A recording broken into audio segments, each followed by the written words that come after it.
Well, good afternoon, everybody, and happy Veterans Day. Some of you may be off, others are at the end of your work day. The program today is going to be one of two parts. Part one is this week. We'll be focusing primarily on your retirement income, both your pension and a little bit of Social Security. Next week, for those who signed up, we'll also be doing the health benefits and employment after retirement. The program today is going to be recorded, and anyone who did sign up for the workshop today will be getting a copy of that. So you'll have all of the information that we had on today's program. In addition, we're going to be making the PowerPoint available as well. I would ask you all to please mute. We're going to use the chat feature, and my assistants, Denise King and Chrissy Sellover, are going to be monitoring the chat, and we'll take various breaks for questions. And so if you put your question in the chat, we'll get to those during those breaks. Today, what we're going to try to do is look at the pension system and the retirement process through the pension division, the types of pensions that are available to you as a member, the pension tiers. There are right now 5 pension tiers, and which tier you're in depends upon the formula and a lot of the activities that are available to you as part of your pension. The pension options, there are 9 different ways to take your pension. The life insurance you have as a retiree compared to the life insurance you have as an active member. Taxes and how taxes will impact you if you live in New Jersey. And finally, we'll have Mark McDonald from Advanced Wealth, who's going to take 5 minutes at the end to address Social Security, the other pension that you will all have when you get old enough to start collecting that. All right, so let's start. The Teachers Pension Annuity Fund is located in Trenton. It's at 50 West State Street. The first question we get normally from members is, do we have to go to Trenton in order to retire? No, you don't. Okay. In fact, now between what Trenton is doing and what we are doing, almost everyone is doing virtual ways that you can even get the information for your pension. You can apply for a pension only through an online system. We'll talk about that in a second. There's the information regarding how you would reach the Division of Pensions. The P.O. Box is 295 in Trenton. And that phone number there, 609-292-7524. Many people consider that the black hole sometimes, because you call there and you will be on hold for maybe an hour or so, but they are at times the only person or group that will be able to answer your questions, because ultimately they will be making a decision if you have a conflict or you have something that you need. Even though we will give you an answer, if we tell you you need to contact the division, it's because you need to contact the division in order to get a verification of whatever the answer is to your question. Okay. We don't tell you to call if you don't need to, believe me. The member benefit online system is affectionately known as MBOSS. It is exactly that. It is the system through the pension system that gives you access to your pension. It is an online system. Through that system, you right now as an active member can do pension loans. You can change your beneficiary for your life insurance and the pension portion of your active member death benefit, which we'll talk a little bit about. But it is the only way that you can retire. In order to register for your MBOSS account, you can go through the main pension website. There is a link that will give you the opportunity to register. You set up your account, and once you're in your account, you have access to your pension on a regular basis, your pension information.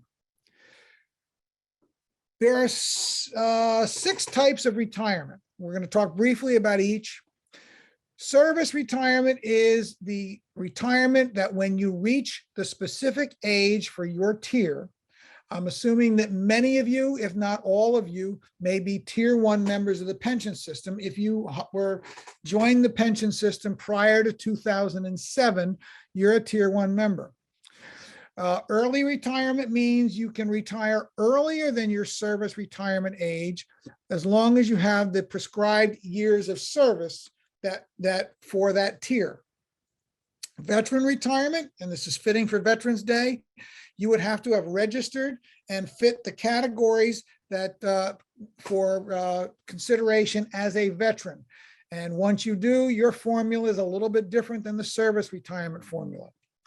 A deferred retirement is a retirement that you will basically put in and not begin to receive your pension until your service retirement age, but it provides you an opportunity that if you decide you want to leave before you qualify for an early retirement, you can still receive your pension as long as you have 10 years in the pension system.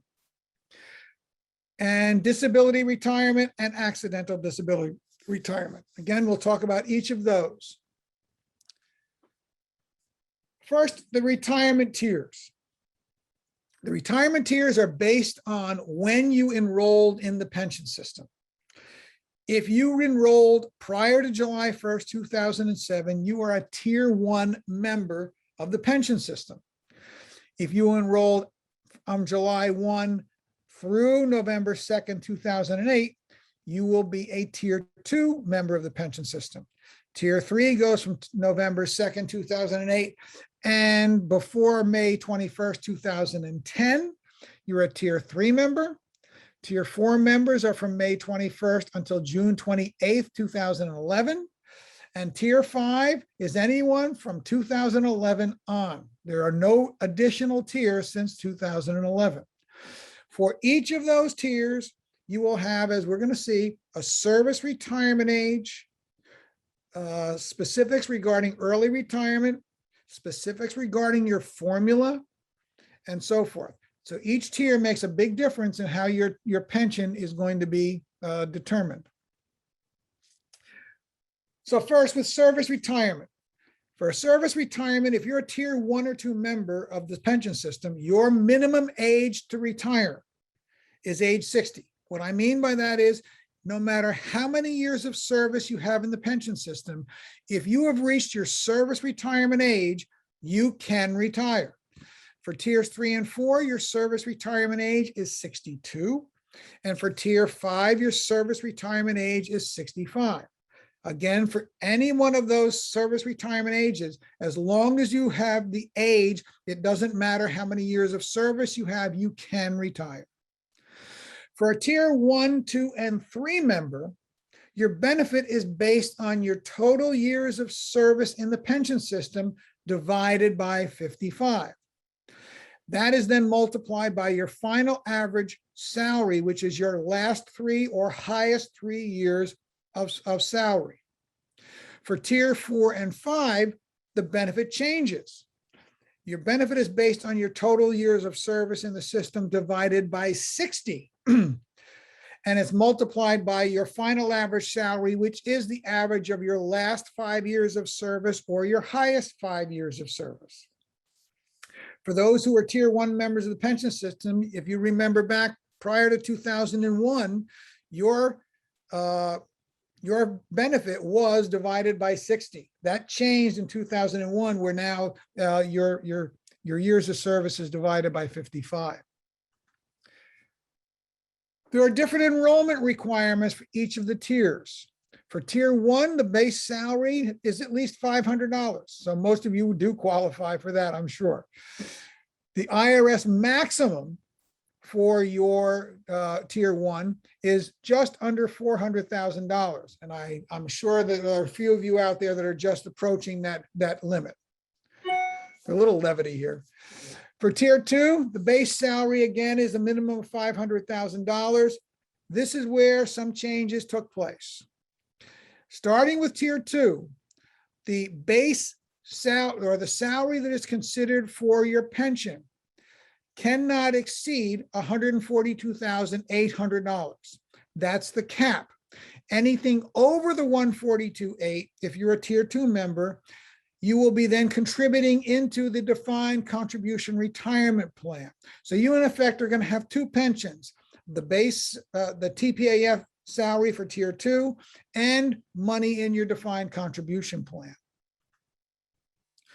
For tier 3 members, the minimum salary then jumped to $8,300. Now, keep in mind, we're not talking about just administrators here. It's anyone that's in the TPAF. So if you had teachers who started, they might be hired and maybe had been hired at a part-time contract.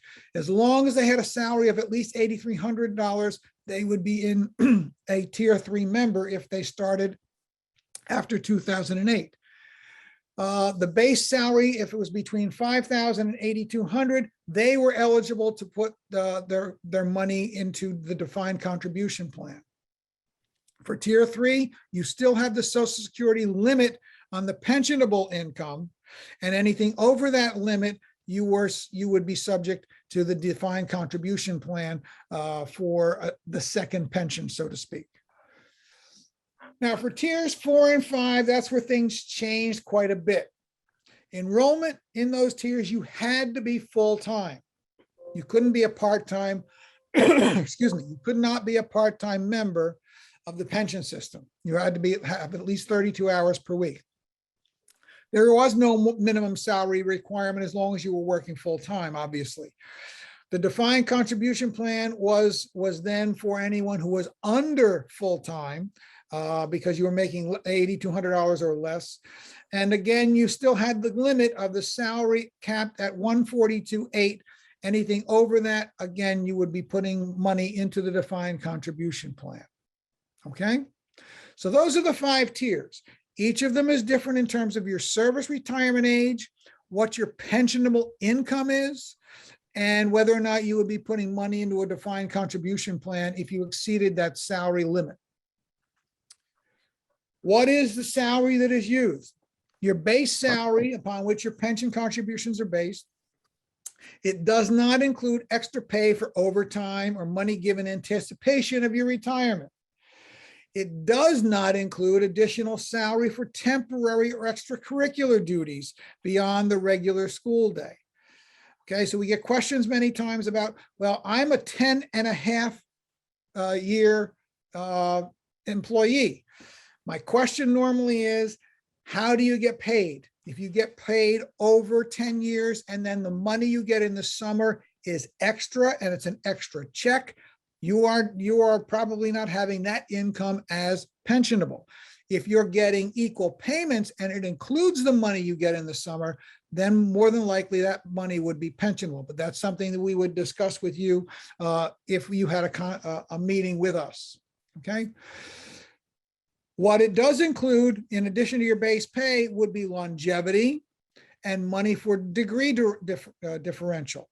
In some cases, the salary may include a difference if you have a larger school or the number of students in your building. There are different ways that's done. As long as you're getting paid for that every paycheck, and as long as that's considered in your total contract, it more than likely is pensionable income. In order to check your pensionable income compared to your contract, in about another week or so, when you go into your MBOSS account and you click on your personal benefits statement, in the bottom box on that statement, you're going to see a salary listed. That should be your 2021-22 salary. If you check that salary against your contract, they should be the same. If they're not, I would suggest you contact payroll and find out what the difference is. Okay, at the very top of your personal benefit statement, it should say as of September 30th, 2021. If it still says as of June 30th, it's based on last year's salary, so don't panic. As long as it says as of September 30th, 2021, the salary that's listed in that bottom box should be the salary you are receiving this year, okay? This is an example of a personal benefit statement. If you haven't seen it, I'm going to make this a little bit larger. In this top box, you have a number of things that are important. On this top line is your total years of service. Again, if you notice, this says as of September 31st, 2013. We've used this one for a long time. But the years of service listed would be as of that date, okay? And you would have to project, where would it be on June 30th when many of you will be considering retiring for July 1st or so. This next line is your contributions, your personal contributions into the pension fund. It's what you have paid in, what's coming out of your check every month. It doesn't show the interest, it only shows the cumulative pension contributions you've made. It's an important figure when we talk about what your active member death benefit is. Your active member death benefit consists of two income streams: your total contributions with interest and this life insurance that you have at the bottom, which is typically your 3.5 times your salary in life insurance, okay? Those two together, should you pass away while you're still working, that's what your active member death benefit would be to whoever you've named as your beneficiary. That's an important piece too. For many of you, if you started when like I did, I wasn't married when I first started, and I named my parents as my beneficiary. If you haven't changed that over the course of the years, they may still be listed as your beneficiary. Within your MBOSS account, you can change your beneficiary. There's a button that you can change your beneficiary. This is an important line, Chapter 8, 25 years. Once you have 25 years in the pension system, there's two important things that happen. Number one, you qualify for, with the exception of Tier 5, you qualify for consideration for early retirement as long as you have 25 years in the pension system. The second thing that's important is once you have reached 25 years of service, you will also qualify for some type of health benefit with your retirement. In most cases, your health benefit will either be free or cost shared, but the 25 years gives that option. We'll be talking, as I said, health benefits next week in the second part of this program. Here's a line that some of you may have, more and more are not. The line that says Chapter 78, 20 year, and there's only one date that's going to be there. It's going to be June 28th, 2011. This is when the new law went into effect, and only those who had the 20 years as of that date, once they reached 25 years of service, would be entitled to free health care in retirement. All other retirees, once they get to 25 years, if you don't have that line there, you will be getting the cost shared health benefit in retirement. In this bottom box, this is where I said the salary that you would look for at once it's listed as of September 30th, that salary should be this year's salary. This box is an estimate. It's an estimate of your retirement based on your service retirement age. Now, if you notice, it says 60 years. The service retirement age for this Tier 1 member is 60 years of age. And as of the date they would turn 60, they would have 27 years and 7 months of service. For each of you, it's going to be different. If your birthday is in April, it's going to be as of May 1st. Because they're looking at when you turn 60, you are entitled to retire the first of the following month with a service retirement, okay?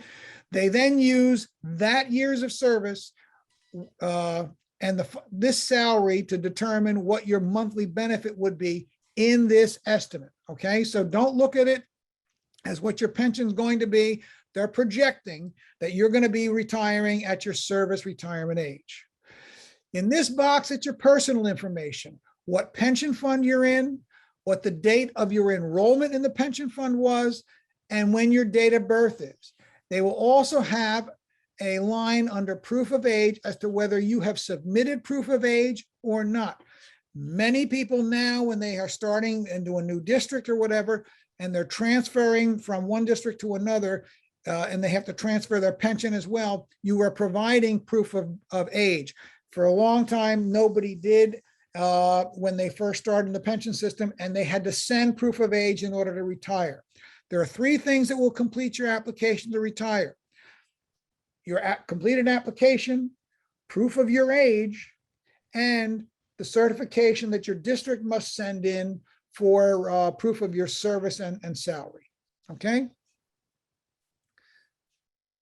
Now, final average salary for tiers 1, 2, and 3, your average salary for the 3 years immediately preceding your retirement will be the 36 continuous months, typically, or 30 if you're a 10-month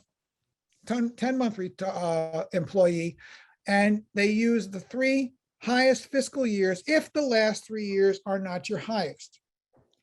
For the final average salary for tiers 4 and 5, they're using the last 60 continuous months or 50 continuous months if you're a 10-month employee. Okay. When you complete your application, and you'll get into your application, I suggest you go in and just check it out.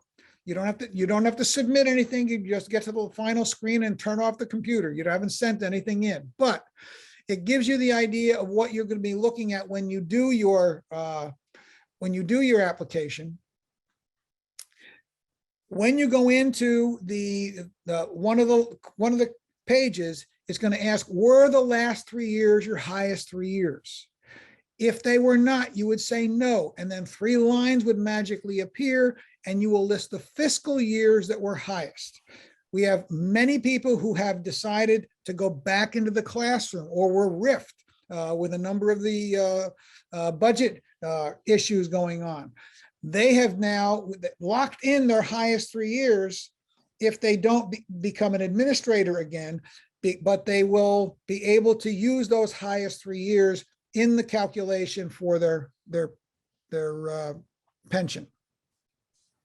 In order to look at that calculation, it's a simple math problem. Your years of service over 55 or your years of service over 60 times your final average salary, and it will give you the maximum salary for, or maximum pension allowance. Now, if you look here, I put this example up as just to show you what has taken place in terms of pension reform. When you look at the formula for tiers 1, 2, and 3, it's your years of service over 55. So you have 35 years of service over 55 times a final average salary of $100,000. You would be looking at a maximum pension of $63,636. If you're a tier 4 and 5 member, and your final average salary over the last 5 years was $100,000, and you still had 35 years of service in, but because the formula is different, it's 35 years over 60, you would have a pension that is $5,000 less than those in tiers 1, 2, and 3. Okay. So what is early retirement? We said service retirement is the age that for your tier that you would have for service, and you could retire no matter how many years of service. For early retirement, it's a little different. For tiers 1, 2, 3, and 4, the first hurdle you have is you have to have at least 25 years of service to consider having an early retirement. For tier 5, you have to have at least 30 years of service to be considered for an early retirement. The benefit, though, is the same. The calculation is the same. It's the same service formula benefit. So for tier 1, once they do that formula, if you have reached 55 years of age, again, the first hurdle was 25 years, the second hurdle is 55 years of age, you have no penalty. But if you are under 55, you would have a 3% per year penalty. For tier 2, again, you have the same 60 service retirement. However, the formula between the ages of 55 and 60 would have an additional 1% penalty. So as an example, if you wanted to retire at age 54 in tier 2, first you would have a 3% penalty for being a year under 55, and then you would have a 5% penalty for being 5 years under 60. For early retirement for tiers 3 and 4, you're still dealing with that 1% penalty between 55 and 60, as well as the 3% penalty under the age of 55. Okay, but again, the formula is the same. The service formula is the penalty that is applied after A, you've reached 25 years of service, and B, your age is determined for your tier. Finally, for tier 5, you have to have at least 30 years of service to be considered for early retirement. But before the age of 65, everything is penalized. So there is no period between this year and 65 that you are not penalized. For anyone who has veteran status, it's available to qualified veterans in active employment until the retirement date. Benefits cannot be deferred. If you hold an honorable discharge from the military service in the United States during recognized periods, you would qualify and you would have your DD 214 discharge papers, which need to be on file with the Department of, with the Division of Pensions. The formula, there's a couple of ways the formula is seen for veteran retirees.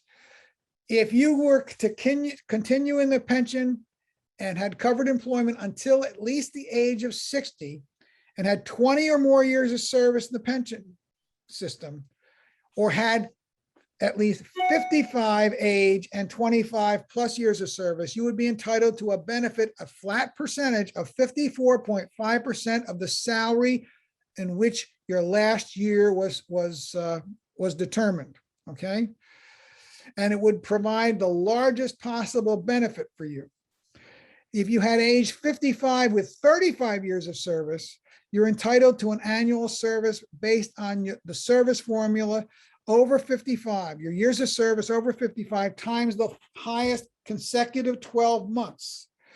They will always figure if you're a veteran, they will always figure your formula out 3 ways: the service retirement, the age 55, and the age 60. And they will give you the highest possible benefit based on that.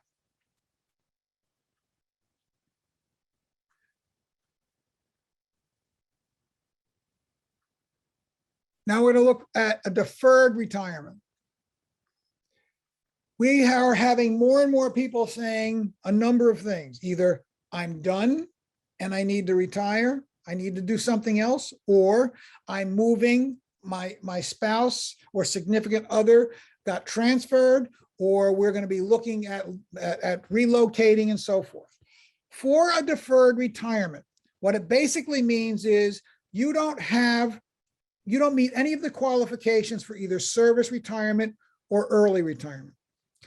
As long as you have 10 years of service in the credit, 10 years of service credit and are not age 60, you can file a deferred retirement. Now, let me say one additional thing about those 10 years. Those 10 years have to be New Jersey years of service. You can't purchase out of state service to get a deferred retirement, okay? The retirement is effective the first of the month after attaining the age. What I mean by that is if you're a tier 1 member, it's collectible after you turn 60. If you're a tier 2 member, again, age 60. Tiers 3 and 4, age 62, and tier 5, age 65. It is still based on your service formula. So if you had 15 years of service, it would be 15 years of service over 55 or over 60 times your final average salary at the time you left the profession, left the pension system. That's how the amount for your pension would be determined for the deferred retirement. You would begin to receive those checks the first month after you turn 60. You must file the application for retirement for this to take effect. Life insurance not in effect from the termination until the deferred retirement. What that means is even though you have life insurance as a retiree, until you actually receive your first pension check, the life insurance is not in effect. It will become in effect until when your deferred retirement actually is now started. If you passed away between your termination date and your deferred retirement date, there would be nothing paid to a beneficiary except your contributions with interest. There would be no life insurance portion of your retirement benefit, and there would be nothing paid. For example, if you decided to take a benefit that gave your survivor a payment for life as part of one of the options, they would not be able to receive that. Okay. If you had 25 or more years and were eligible for health benefits, but did not retire, that would not occur. But when you do have a deferred retirement and had 25 or more years in the pension system, you would receive health benefits as part of your retirement.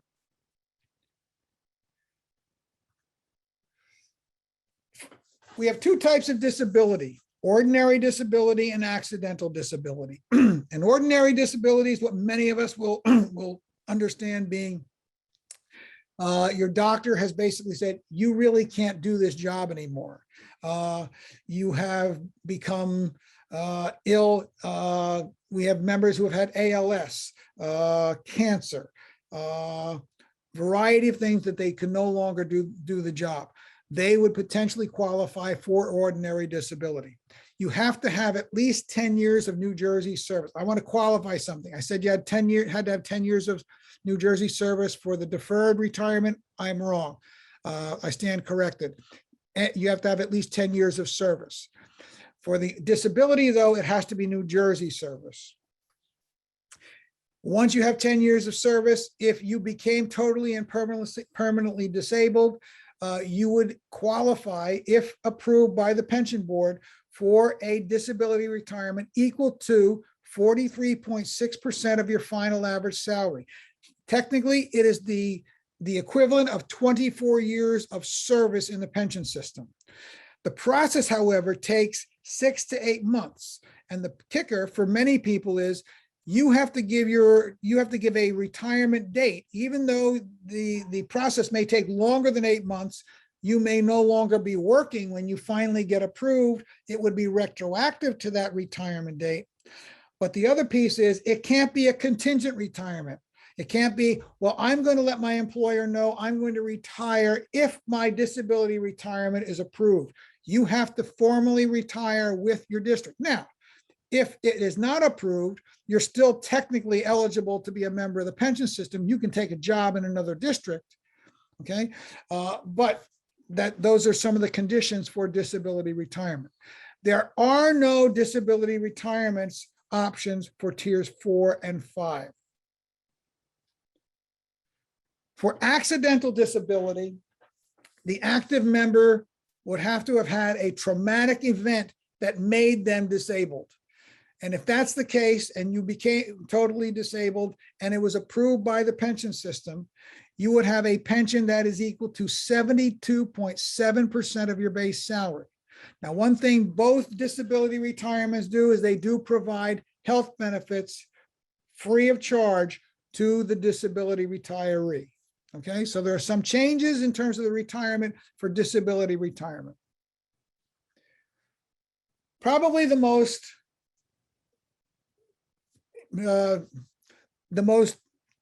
important piece for consideration is which option are you going to select for your pension. There are 9 different ways to basically take your pension. To consider what your options, you need to think about your health and your beneficiary's health. You need to consider whether or not you need to provide a survivor benefit. You need to consider how much life insurance you have available to you and what other income sources you may have, such as Social Security, investments, and so forth.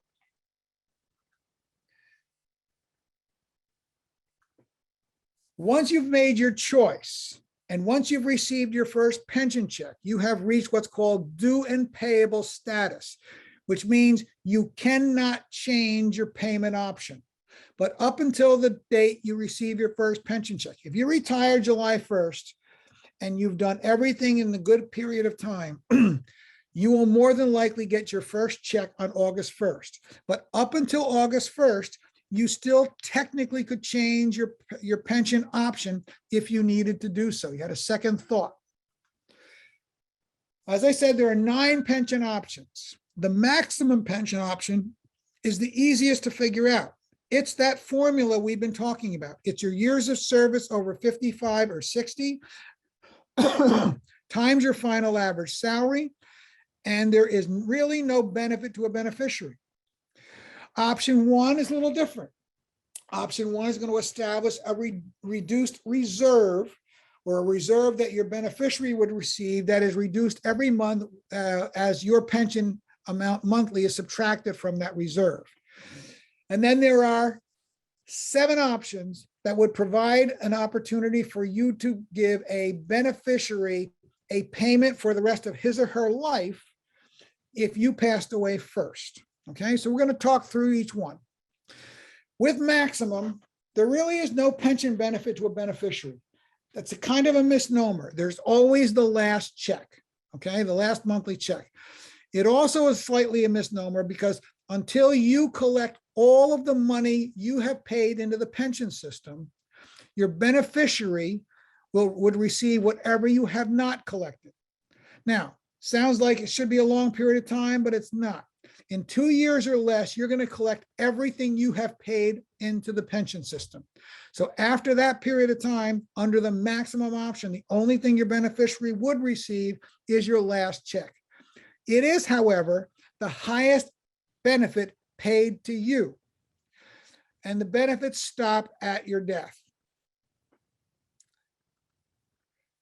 Probably the most commonly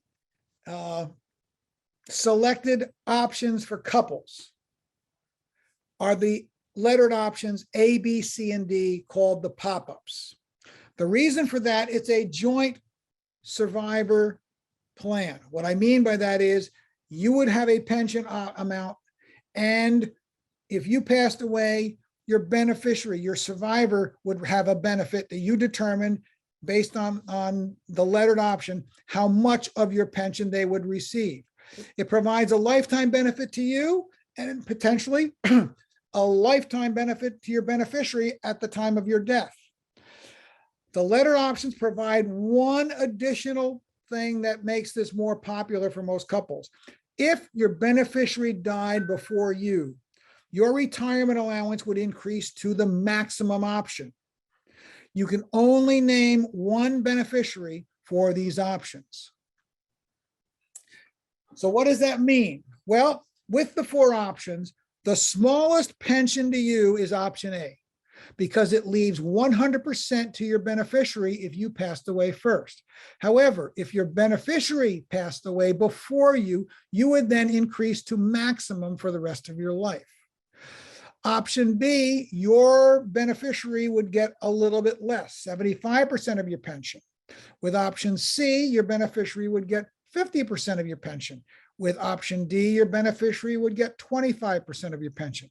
As you're going to look at these, and I'm going to show you an example of this in a minute, you will see how with each of these options, your pension amount is going to become larger because you're leaving less to your beneficiary.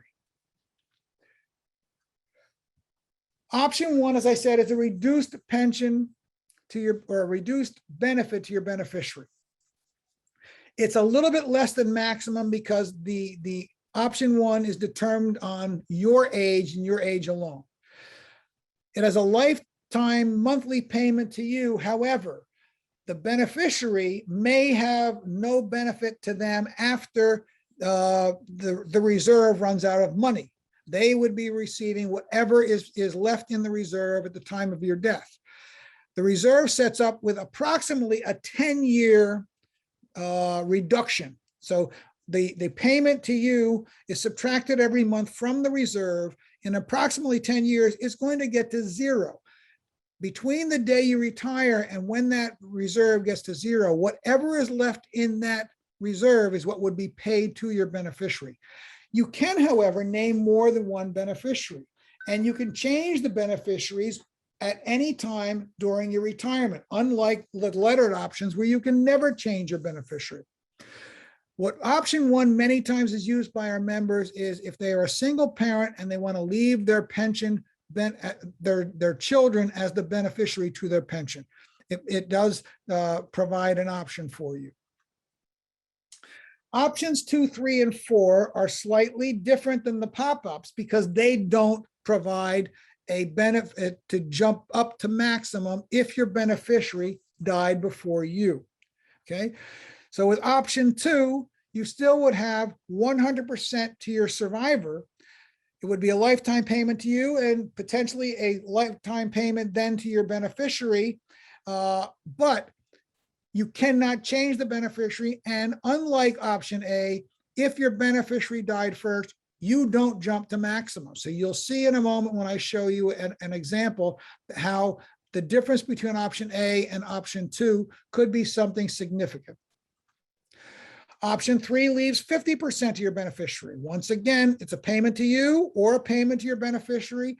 You cannot change the beneficiary. It's similar to that option C, but again, if your beneficiary dies before you, your allowance does not increase. Option 4 is a lifetime payment to you.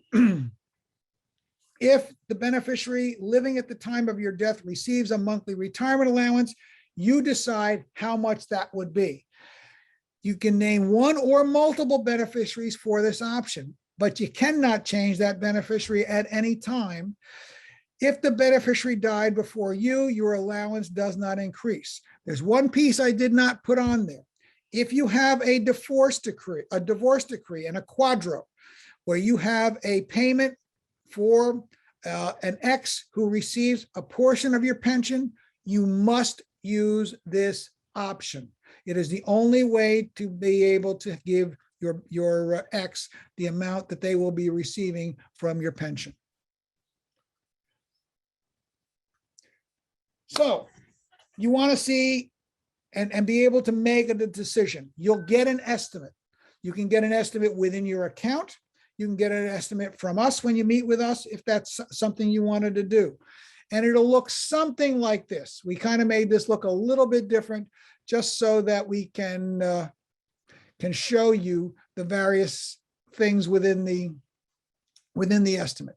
This is looking at a person who had 35 years of service, had a final average salary of $100,000, at retirement had an age of 59, the spouse or the beneficiary had age 58. The current salary was 110, even though the final average salary was 100, and their monthly gross was 9166. That's what they were grossing right now as an active member. Under the formula of the 35 years of service over 55 times that final average salary of $100,000, they have a maximum pension of $63,636 or a monthly payment of $5,303. So now let's see how this compares with all of the options.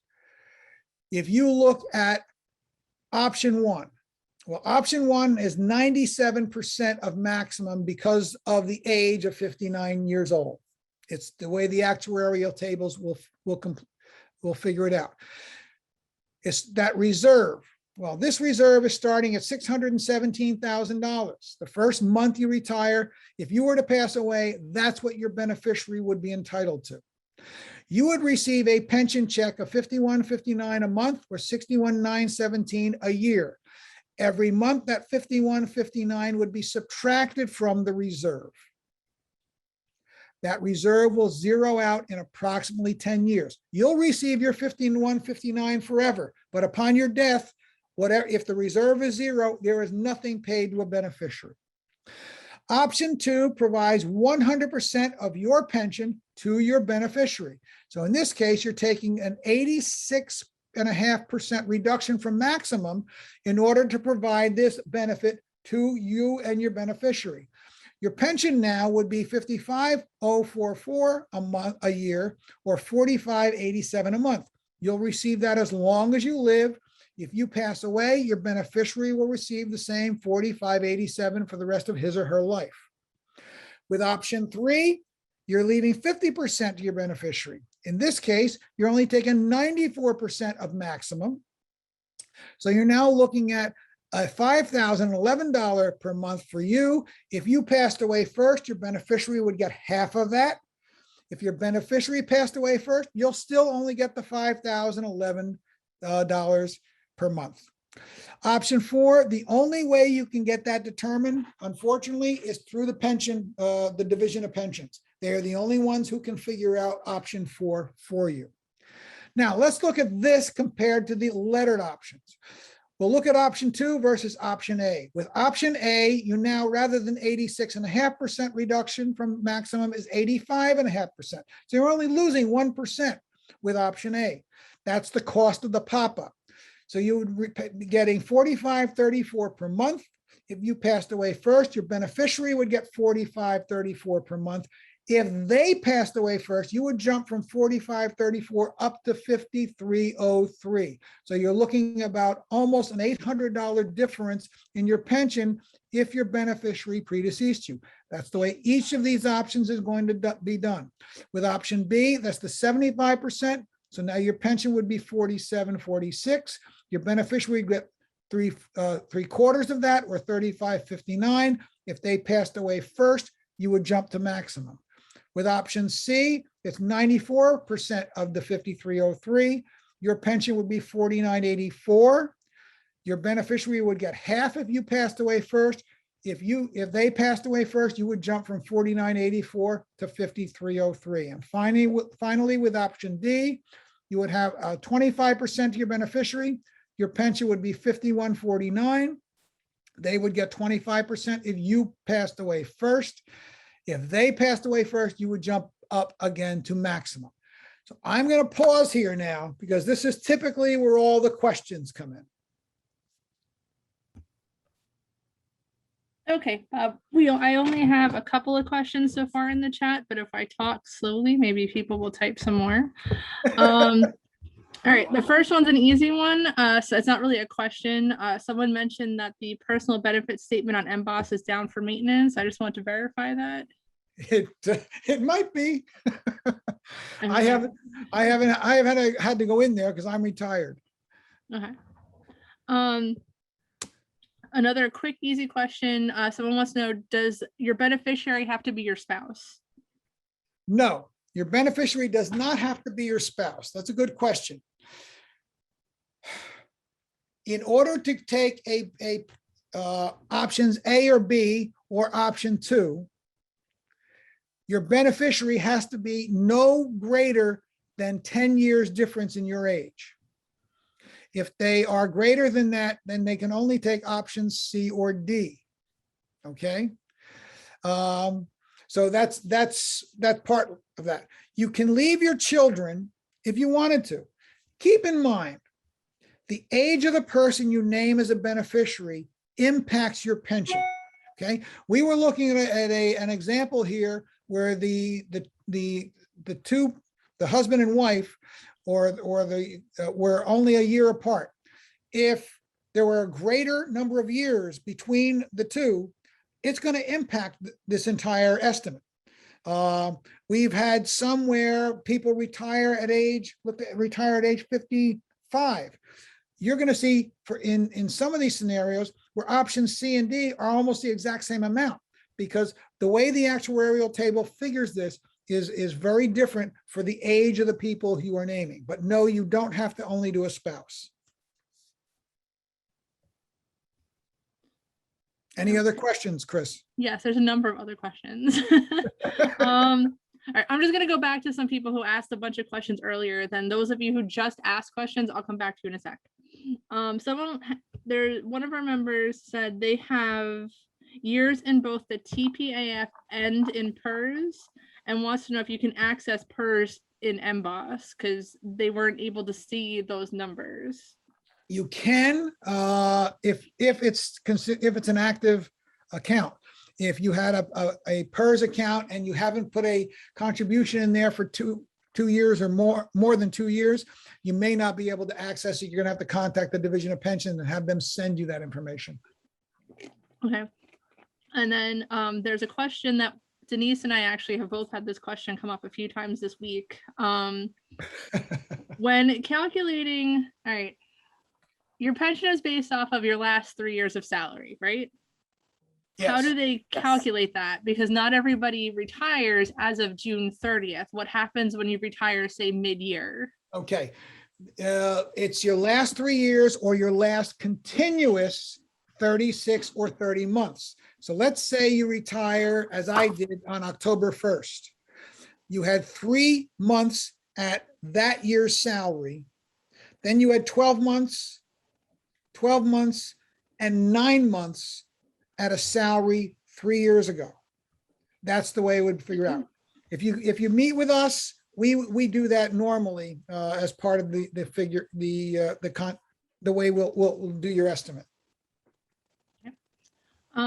I also saw a question about, this PowerPoint is available on our website already under the retirement resources, and all this information will be emailed out to you tomorrow, including the recording. Moving on. Yeah, I see another question too from Brian. I just missed it. Do retired pension numbers receive cost of living increases annually? No. That's an easy one. Until the pension fund reaches 80% funded, which it's not at yet. It's in the low 60%. Until it reaches 80% funded, by law, they cannot reinstitute COLA. And once it reaches 80%, the teachers pension fund can then look at what they might want to do in terms of a cost of living adjustment, as long as it doesn't, over a 30-year period, projected that the fund would go under 80%. So there's going to be a period of time where there's going to be no COLA. I do anticipate that in at least 10 years, you may start seeing the return of a COLA. Okay. We've got some questions about the life insurance, about these. We'll get to that. Tables. Okay. Someone asked the question, is it possible to access the tables used for the number option reserve factors? Mhm. I am not sure I understood that. Yeah, I'm not sure either. The tables used for the number. Michael can put another chat in there so we can get clarification. And while he's doing that, I have from Andrew, are the number options determined by an actuary table, or are these percentages the same for everyone? Actuary table. Mhm. Someone wants to know where the reserve is, where the reserve number is coming from. The reserve is again, it's part of an actuarial table. I'm not 100% sure how it is. In most cases, the reserve gets to zero somewhere between 8 and 10 years. For everybody, it's a little different.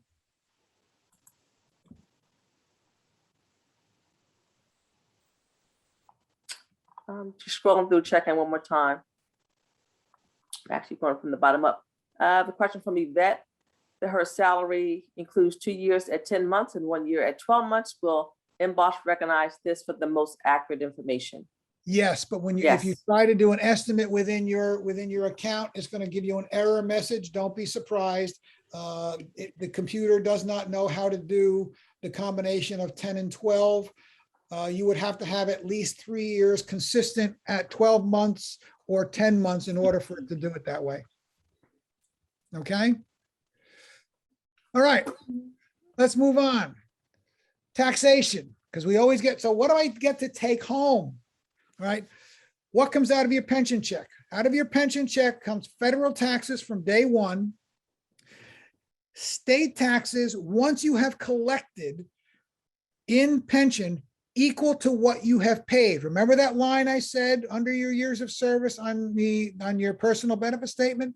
When you retire, you're going to get a statement that tells you what your total contributions were into the pension fund.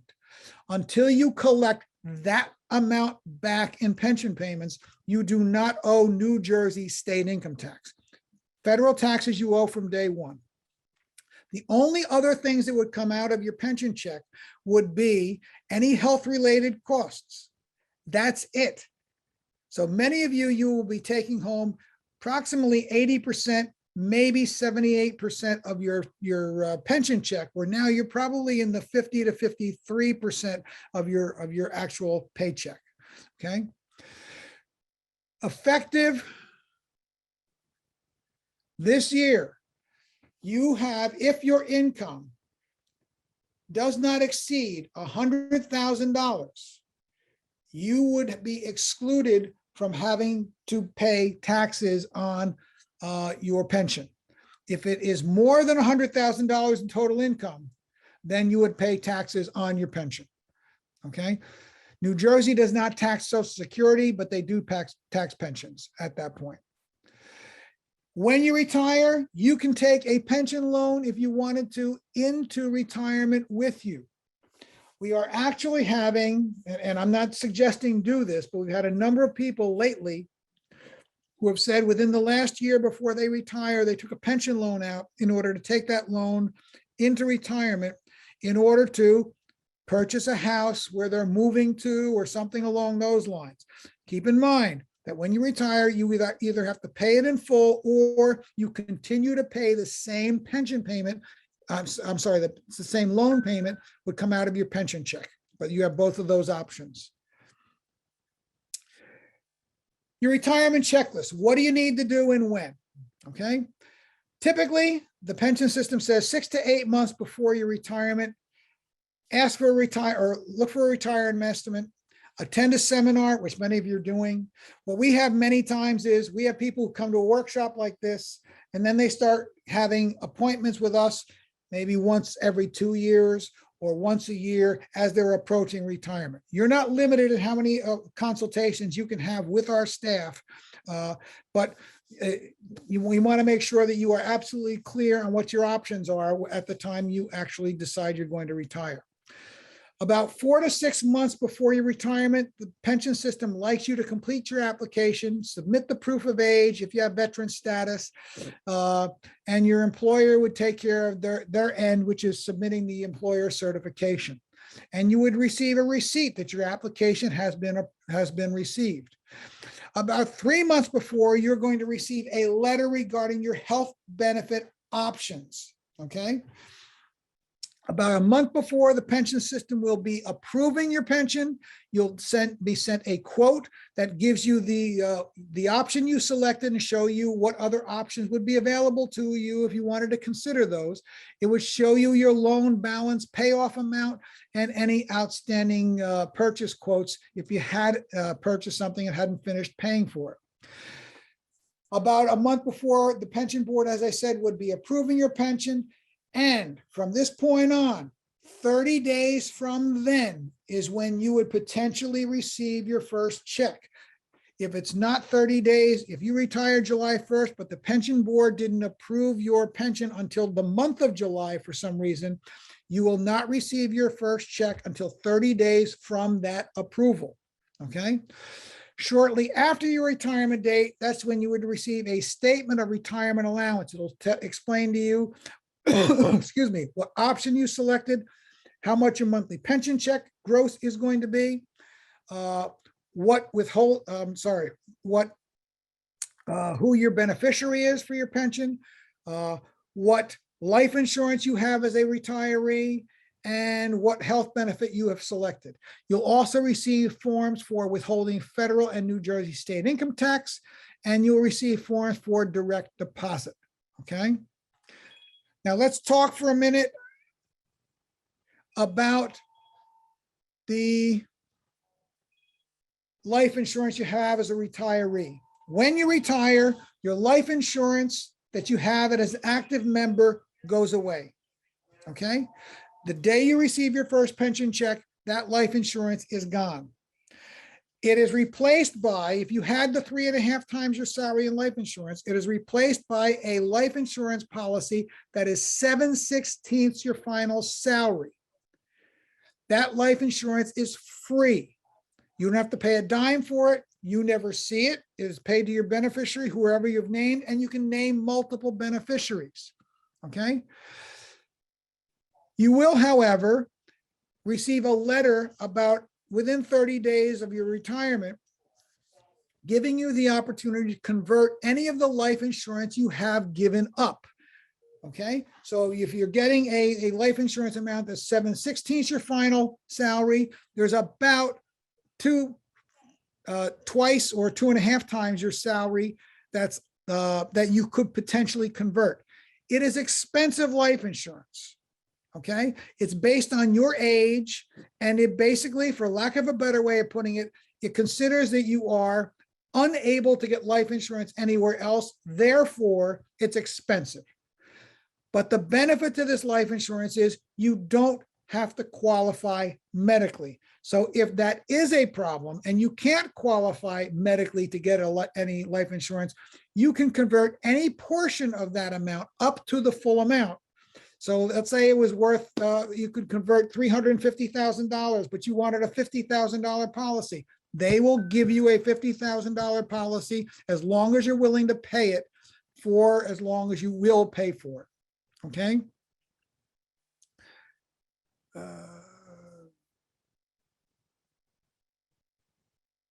Where got that? Okay. That concludes the pension portion of what we're going to talk about. So I'm going to open it up again for a few more questions, and then I'm going to turn this over to Mark McDonald, who's going to do 5 minutes on Social Security, because between the two, many people will say, well, if you retired at a specific age, your take home would be similar to what you were making. Why are you working? When they say that, they're really talking about you also have to have the ability to take Social Security at the same time. Those two amounts together would probably net you a take home comparable to what you're taking home while you're still working, as long as you had 30, 35 years of service in the pension system. Okay, any more questions, Chrissy or Denise? We've got several questions. One is about the disability retirement. Is that Okay. percentage in addition to their pension amount? That is their pension amount. Okay. The percentage of the 43.6% is your pension amount. If you have more than 25 years of service, you're better off taking your regular pension. A life insurance question. How is the amount of the life insurance calculated, and how do they access that information? I think that's what they're talking about, that table that you had up before. Okay, it's very simple. It is 7/16 your final salary. So when I put that estimate up as an example, where's that estimate? Okay, in this case, they had a life insurance amount that was $48,125. That's 7/16 that $100,000 final salary. Okay, and that it's a simple formula. 7/16 of your last year's salary will be the amount of your life insurance. Okay. And then do you have to have 25 years in to qualify for the life insurance? No, as long as you have a retirement benefit, you will have life insurance as part of your benefit. Now, if you have a disability retirement, your life insurance until the age of 60 would be 1.5 times your final salary. At age 60, it would then revert to the regular retirement of 7/16 your final salary. That's the only difference in the life insurance amount, the disability versus all of the other retirements. Okay. Anything else? Just a couple more. So I almost know, if you're taking early retirement at 55, do you start receiving your benefits right away? Yes. Yes. Super. And then I have a tax question. Person wants to know, if your pension is less than $100,000, do you pay taxes on that? Federal taxes, you pay taxes on everything. If it's state taxes, first of all, you've got to be 62 or over. I should have qualified that. You've got to be 62 or over for that waiving of taxes, as long as you were under $100,000 of income. So yes, if you're under 62, you potentially would be paying state taxes on your pension. Okay. And then if your pension is over $100,000, how? I'm not a tax. I'm not going to give you bad tax information. You need to talk to your accountant. Okay, and then one more question. Does the contribution amount include the matching amount from the district? Well, first of all, are you talking about for your pension? I believe so. No, the contribution, the pension contribution is paid by the state. It's not paid by your district at all. So I'm not sure I understand the question. Okay. All right, I'll get clarification on the question and we'll come back to it, but that's all Okay. we have for now. All right, Mark, I'm going to put your PowerPoint up, and if you unmute, you have the floor.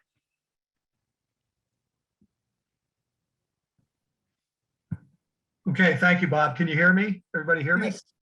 All right, fabulous. Okay, so we're at the end, so I'm going to cover 30 minutes inside of 5 minutes, okay? But the good news is you'll be able to ask follow-up questions, and I'll run your special report at the end. So what we're going to talk real quickly are about the changes to your federal pension. Bob has spent over an hour talking about your state pension. We're going to talk about recent changes, and primarily recent changes as well as COVID that have changed your Social Security benefits. Thank you, Bob. Oops. There you go. One more, hold on. Okay.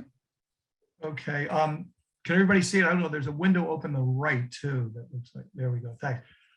So just real quickly, Social Security, as many moving parts as there are in your state pension, your federal pension, which is Social Security, is actually far more complicated. Between the ages of 62 and 70, you have 567 different ways to choose Social Security. There's been new rules that have affected how and when you choose Social Security, whether you're single, married, divorced, or widowed. And unfortunately, coming out of COVID, all the Social Security offices across the country continue to be closed, and there's no plans to open them at this time. The good news is that we're here as a resource to help answer all your Social Security questions while they're open, but certainly during this period when the Social Security office is closed. If we look at the future of Social Security quite simply is broken, but it's not broke. And what we mean about this, and everybody hears about this all the time, which is what bad shape Social Security is in. Social Security currently has a $2.9 trillion surplus, but in the next 12 years, we're going to run out of money, primarily because baby boomers are moving into retirement and there's fewer people paying in versus money being paid out. If Uncle Sam and the government doesn't fix this, in 2033, everybody's going to have to take a 23% Social Security paycheck. Now, COVID has accelerated this a little bit. Congress has not fixed the problem, but they are talking about potentially increasing taxes. You know, it's the kind of the most popular thing government does. So we'll keep you up to date on that. But if you have any more questions on that, we're happy to answer them. The reason why it's important is for most people on today's webinar, most members, and we've done this for thousands of NJPSA members, Social Security or your federal pension is your second largest retirement benefit. And for most of you, it's going to be a $1 million plus lifetime benefit. And what we mean by that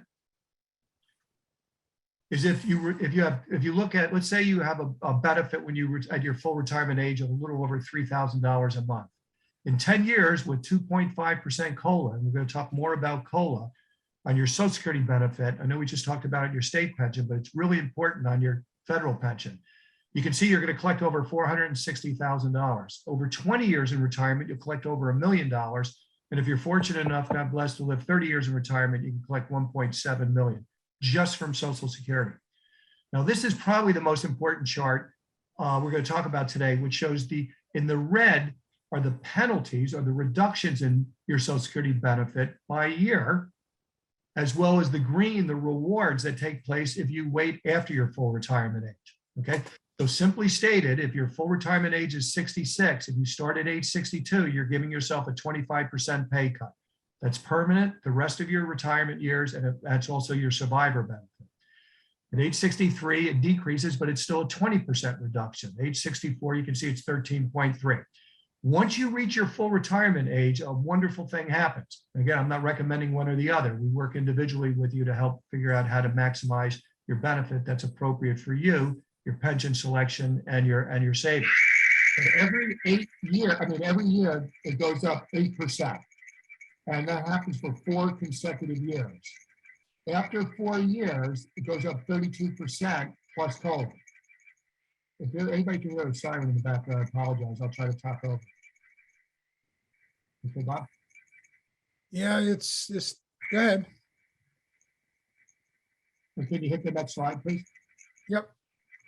Pardon. So the need to understand your Social Security benefits before you retire are really important.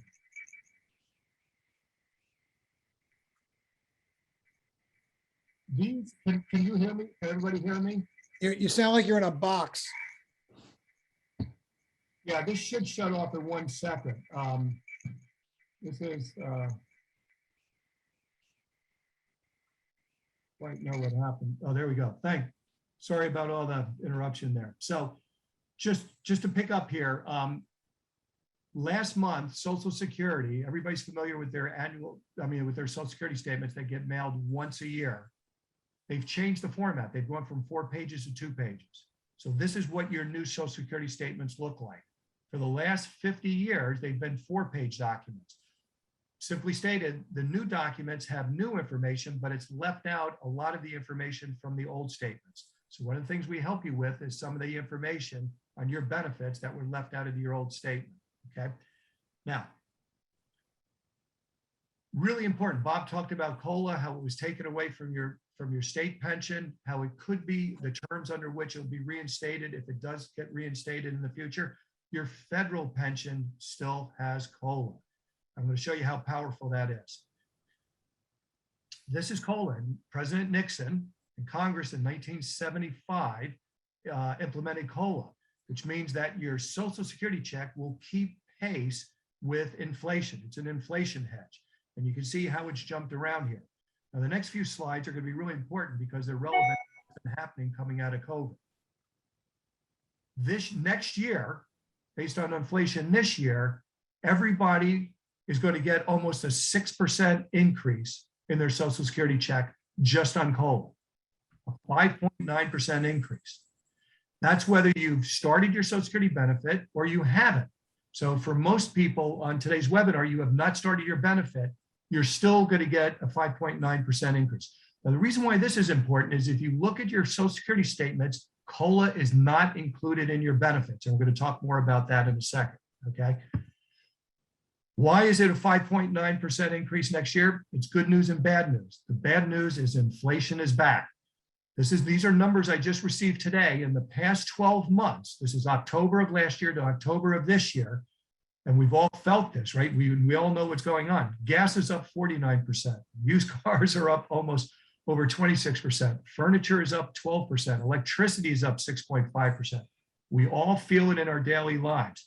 A lot of people, I think 5.9% is not enough, but the basket of goods shows it's 5.9. Now, we're going to show you why you want to have your individual Social Security reports run. This is a free member benefit that we do. We've done it for thousands of members, but take a look at what Einstein and Buffett calls the greatest principle in investing, which is compound interest. If we take a look at an example today of somebody whose Social Security benefit at their full retirement age is $3,200 a month, that means today they'll receive annually $38,400. In 10 years retirement, your Social Security with 3% inflation is going to increase to $51,600. In 20 years, it's going to increase to almost $70,000. And 30 years in retirement, that $3,200 benefit that you started today with inflation will be over $90,000. We can't emphasize enough how important it is to build this into your retirement, to have these reports, because the reports you get from Social Security do not include COLA, not only for your current benefits, but also modeled in the future. So the great news is, as a free member benefit, one of the great members of being part of NJPSA, is that we will add COLA to your statements today and every year through retirement. And, thank you, Bob, we will also help you understand the break-even point, which means that if you don't take Social Security at 62 and you wait to take it later, at what point in the future do you make up for the money you did not collect at 62 or a previous year? It's very important whether you're single, married, divorced, or widowed, you understand the break-even point. And most importantly, probably one of the most popular reports we run for members is we will take your Social Security income projected with COLA throughout your retirement years, or as you transition into retirement and through your last dying breath, and we will add them to whatever pension selection you're thinking of. And we can run different pension selections to show you how best to coordinate Social Security with your pension, as well as your savings, your expenses, federal and state taxes, no matter what state you live in. Okay, it's probably the most popular report we run. So what Christy's going to do is she's going to send it to everybody a form for you to get your updated NJPSA Social Security and pension report. Again, it's a free member benefit done for thousands of members. They love it. Okay, so it's a way for you to fully understand the changes in Social Security. Again, whether you're single, married, widowed, or divorced, it does. You definitely want to do this sooner instead of later, because it will help you figure out when and how you want to retire and how it marries up with your pension choices. We strongly recommend you do not choose your pension choices or options until you look at and understand your Social Security benefits. So the good news is I want to stay inside of 5 minutes. So I look forward to helping each and every one of you, and just let us know with this report when's the best time to reach out to you to send you these free reports. Okay, thank you, Bob. And as Mark said, Chrissy's going to send that to you as part of the information you will receive from us. Any additional questions before we break?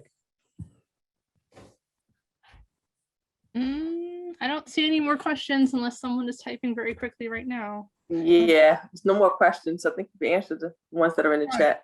So for those who are still on the call, keep in mind that we offer personal consultations in person. We have a few that do want to come to the building, but many now are taking advantage of the virtual consultations we're running, especially if you can do it from your desk in the middle of the day. You don't have to drive all the way to PSA. We also have it where you can give your spouse, if you want to do that, the link as well, and two of you can be in two different places and be on the same virtual consultation. You're entitled to as many consultations as you may need to finally make your decision. And it is important to look at all of your income streams. So I do encourage you to take advantage of the free opportunity that Mark is giving you to understand your Social Security. Because when you take your Social Security is an important factor in terms of what you may want to do in retirement. Okay. Well, I thank you all for participating. As we said, you're going to get a copy of this, both the recording and the PowerPoint in tomorrow's email. Thank you and have a wonderful holiday.